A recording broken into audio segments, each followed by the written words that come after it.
History of what is today the Philippines started with the arrival of its first humans. It is believed they used rafts or boats around 60,000 years ago, with groups of diverse people settling in the archipelago. Some of these groups started to develop and expand into bigger settlements, and in the next thousands of years, they evolved into what some scholars believe to be considered early states. Austronesians and afterwards speakers of the Malayo-Polynesian languages began to arrive in successive waves beginning about 4000 BC. According to the existing evidence, a jade culture existed on these lands, starting with the Neolithic era. By 1000 BC, it is believed that the inhabitants of the archipelago had developed into four distinct kinds of people: tribal groups, warrior societies, the petty plutocracy, and the harbor civilizations. Also important to note is the fact that the metallurgy reached the archipelago due to trade. Around 300 to 700 AD, the seafaring people of the islands began to trade with the Indianized kingdoms in the Malay archipelago and the nearby East Asian principalities, adopting influences from both Buddhism and Hinduism. Some cultures of present-day Vietnam showed evidence of an extensive trade network. Artifacts and goods were traded, such as glass, agate, or gold. There were also other items present in the region which were most likely imported, including ear ornaments that have been found in archaeological sites in the Philippines, Thailand, and Taiwan. The Indian culture influenced the Southeast Asian region, starting with the 1st century. During the period of the South Indian Pallava dynasty and the North Indian Gupta Empire, Indian culture spread to Southeast Asia, and it reached the Philippines, which led to the establishment of new kingdoms largely influenced by the Indian culture and traditions. The date inscribed in the oldest Philippine document found so far, the Laguna copperplate inscription, is 900 AD. From the details of the document, written in Kawi script, the bearer of a debt, Namwaran, along with his children, is cleared of a debt by the ruler of Tondo. This is the earliest document that shows the use of mathematics in pre-colonial Philippine societies. A standard system of weights and measures is also demonstrated by the use of precise measurement for gold and other items, as well as in astronomy. From the various Sanskrit terms and titles seen in the document, the culture and society of the Manila Bay were that of Hindu Old Malay amalgamation, similar to the cultures of Java, Peninsular Malaysia, and Sumatra at the time. In the years leading up to 1000, there were already several maritime societies existing in the islands, but there was no unifying political state encompassing the entire Philippine archipelago. Instead, the region was divided into numerous semi-autonomous city-states under the rule of the plutocracy, while a number of states existed alongside the highland societies. These smaller structures alternated between being part of or being influenced by larger Asian empires like Maya Pahit.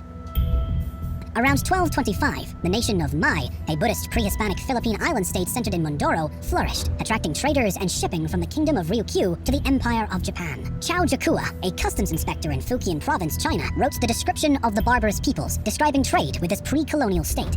Its people were noted for their honesty in trade. Much of what is now Indonesia was ruled by the Hindu Maya Pahit Empire. During the 1300s, this empire ruled over Luzon Island and the Sulu archipelago. As more and more influence was on these islands, skirmishes and battles also existed. Some local tribes were waging incessant guerrilla warfare against them. Eventually, the kingdoms of Luzon regained independence from Maya Pahit after the Battle of Manila, 1365. Sulu also re-established independence, and in vengeance, assaulted the Maya Pahit province of Brunei before a fleet from the capital drove them out. The start of the Islamic era in Indonesia set the collapse of the Maya Pahites as its provinces eventually seceded and became independent sultanates. In 1380, Makdum Karim, an Arab trader born in Johor, arrived in Sulu from Malacca and brought Islam to the Philippines. Additionally, Sharif ul Hashim, an Arab Muslim explorer, established the Sultanate of Sulu by converting its previous ruler, the Hindu king Raja Baguinda, to Islam and then marrying his daughter. The Sultanate of Maguindanao rose to prominence at the end of the 15th century. Meanwhile, the religion was introduced to the area by Muslim missionaries and traders from the Middle East, Indian, and Malay regions who propagated Islam to Sulu and Maguindanao. As before, when Buddhist and Hindu cultures influenced the archipelago, the same case happened with the Muslim culture. Upon the secession of Brunei from the Maya Pahit Empire, they imported the Arab emir from Mecca, Sharif Ali, and became an independent sultanate. The new religion started to grow roots in the Philippines through conquest and conversion of local leaders in the next decades. Moreover, Islam was further strengthened by the arrival to the Philippines of traders and proselytizers from Malaysia and Indonesia. In 1521, the Spanish reached the archipelago through the expedition around the world, led by Portuguese-born Spanish explorer Ferdinand Magellan,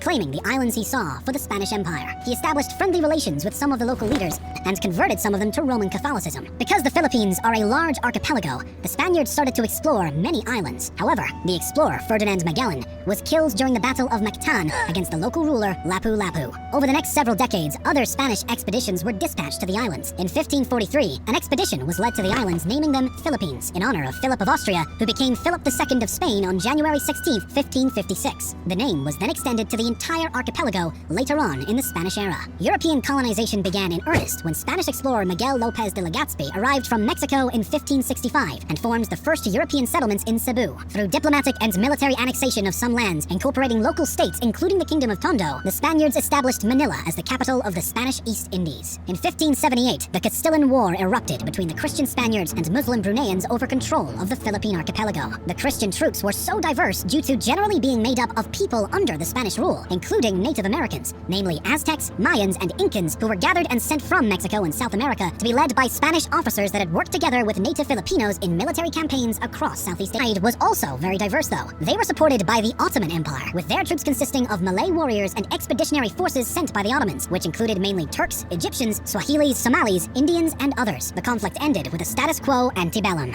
Just 20 years after the conquest of Luzon, remarkable progress existed in the work of colonization of the islands and the spread of Christianity. A cathedral was built in the city of Manila with an episcopal palace. Other monasteries and churches were built across islands, and more people started to convert to Christianity. Furthermore, Spanish and Mexican families settled in the new lands, creating stronger communities. Much of the archipelago came under Spanish rule, creating the first unified political structure known as the Philippines. Spanish colonial rule saw the introduction of Christianity, the code of law, and the oldest modern university in Asia. The Philippines was ruled by the Mexico-based Viceroyalty of New Spain, and after, the colony was directly governed by Spain. Many of the local people revolted in the next centuries due to some abuses made by the Spanish authorities. Their rule ended after the American-Spanish War at the end of the 19th century in 1898. The Philippines became a territory of the United States. The United States then established the insular government to rule the Philippines. In 1907, the elected assembly was set up with popular elections. The U.S. promised independence in the Jones Act to the country, and the Philippine Commonwealth was established in 1935 as a 10-year interim step period to full independence. But before gaining total freedom, in 1942, during World War II, the Philippines was occupied by Japanese forces. By 1945, the U.S. liberated the Philippines, and the Treaty of Manila in 1946 established an independent Philippine Republic. The period of their independence was marked by internal skirmishes and a smaller period of dictatorship, but also huge progress and development, with Manuel Roxas becoming the first president of the Independent Republic of the Philippines. The United States seceded its sovereignty over the Philippines on July 4, 1946, as scheduled. However, the Philippine economy remained highly dependent on United States markets. Roxas died suddenly of a heart attack in April 1948, and the Vice President Elpidio Quirino ruled the country until 1953. Some communist partisans existed in the islands, but were defeated in the 50s. Additionally, an important event happened in the middle of the 1960s. Ferdinand Marcos took power in 1965 and ruled until 1986. This era included the final years of the Third Republic from 1965 to 1972, and the Philippines under martial law 1972 to 1981. His reign was marked by dictatorship